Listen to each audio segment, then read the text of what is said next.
it's Emily Cressy, and today I'm going to talk with you about cap rates or capitalization rates. Basically, the easiest way to think about this is if I were to buy a property for cash, what rate of return would I want to get on my money? A common example is a 10 cap because it's easy to use. Think of buying a property that's worth $1,000,000. If it was a 10 cap, you would actually get a 10% return on that $1,000,000 every year. So you'd get $100,000 each year.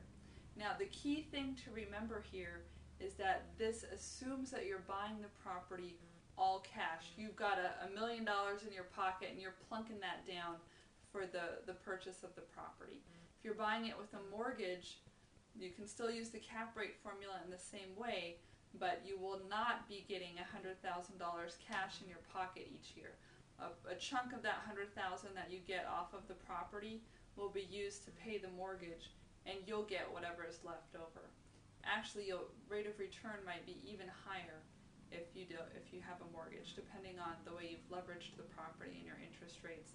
So be sure to run your numbers. Now here are the basics. Cap rate is a percentage, and the formula is net operating income divided by the price of the property. So net operating income means how much money is the property taking in from things like rents and other income sources like parking, storage, laundry, vending. All of those sources of income are your gross income, and then you subtract off things like vacancy rate, repairs, maintenance, taxes, all of the expenses that you might have associated with the property except debt service.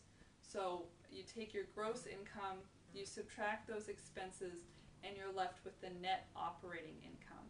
So for example, with this $1,000,000 property, let's say that you are generating $150,000 in gross rental income, but you've got $50,000 in expenses. That would leave you with an NOI of $100,000 each year. I've got another example here. Let's say you're looking at another 10 cap property. The net operating income is $50,000 per year.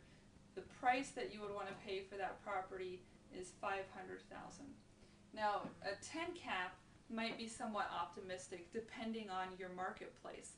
Here in Seattle, where housing prices have tended to go up and up and up and up very quickly over time, most rentals, most commercial properties do not sell for a 10 cap. They might sell for a 5 cap or a 6 cap.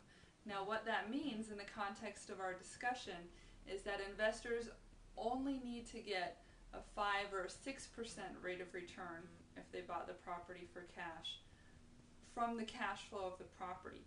The reason that they're willing to settle for that lower rate of return on cash flow is because they have another profit center, which is the price appreciation of the home.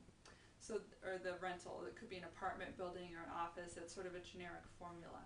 But they're saying I'm willing to take less cash flow, less of a rate of return on that cash flow, because I expect the property to be going up in value so much more quickly.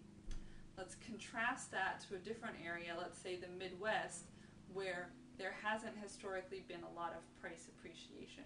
Someone buys a property for $500,000, they're not anticipating that it's going to double in value in 5 years.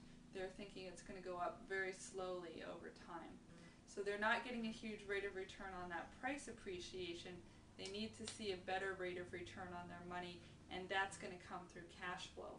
So you're going to see a higher cap rate in those lower appreciation areas. Likewise, you'll see a higher cap rate on properties that have management problems, that are older, that are, for example, a mobile home park or an apartment building in kind of a bad end of town. Those tend to be more of a hassle to deal with, and they don't appreciate as well. So again, you're going to see, in order for it to be worthwhile for an investor to place his money there, he's going to want to see a higher cap rate. So just remember, a high cap rate equals a lower purchase price. A low cap rate leads to a higher purchase price. And when you're looking to buy property on the market, I would think that you'd want to be looking at properties with an 8 cap or higher. If you live in an area like I do, where cap rates tend to be very low, you might consider investing in a different part of the country where you can buy property that will cash flow strongly and let you afford to stay in the property over the long term. Hope that's helpful, and enjoy learning more about cap rates. Practice using the formula, plug in some different numbers, and be sure that you use it on any properties that you're evaluating so that you can see what the different properties are, how they compare to each other within the same market.